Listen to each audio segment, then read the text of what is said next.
Get that title, but it's even harder to defend it. Kind of motivation you got going in for this fight versus Russell?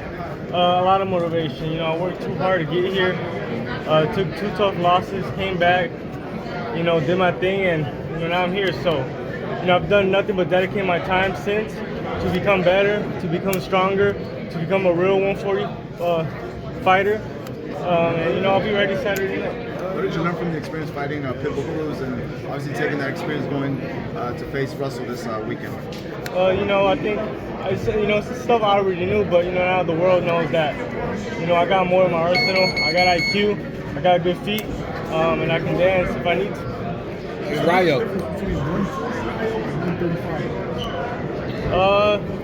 I feel better. I think the weight cut is coming off nicely. I feel strong, and I think this is the way where I belong. Rayo, obviously after the Pitbull fight, big win for you. You're a champ. You were rumored to be in a lot of different fights with a lot of big names. There was a Tank rumor at one point. I gotta ask, this is a tough fighter, but is this the guy that you wanted, or would you have preferred somebody else? This is a great fighter. These are the kind of fights I like. So when it was offered to me, I took it. I'm familiar with his brothers and stuff.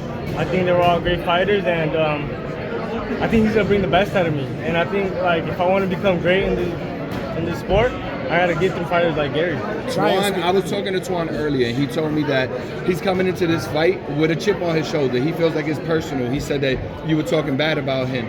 Do you want to respond to that? Where does that come from, and what do you think that's about? That's cool. That's how I'm expecting him to come. So it's nothing. I won't be surprised. I'm ready. Right. Speaking of great fights, a lot of people saying that this fight is better than the main event itself. What do you feel about that? Yeah, I think so. We're both in our prime, I guess you could say. We're just both hot right now. We're both young, and it's gonna be a firefight. There's no doubt about that. Champ, Russell got a lot of knockouts. All his fights ended in knockout except for one. How do you feel going in there against a dangerous puncher like that? It really means nothing to me. I'm a totally different fighter than him.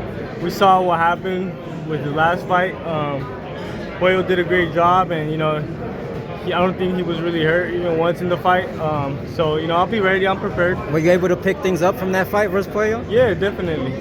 Rayo, I have one for you to look for that knockout. Is that something that is in the back of your mind and searching for that knockout? Obviously, it's always important not to fighters say nothing. They don't want to leave it to the judges, but looking for that knockout. Yeah, it's always in the back of my mind, So, but I'm coming to fight. I'm gonna fight smart. I'm gonna do my thing. I'm gonna have my hands up. He's gonna have his hands up. So, we'll see who breaks who down. All right, guys. Two more questions. What do you feel that Robert Garcia and the new coaching team has brought out of you that we've seen motivation and more resilient in the ring? Just peace. You know what I'm saying? Peace of mind and his experience being in there. I think him also being a fighter, I can relate to everything he tells me when we're training and when we're in the ring. What he tells me just clicks. So, it's definitely his experience. I can feel it when I'm in there, and it makes me feel really confident and, good. Guys, last question.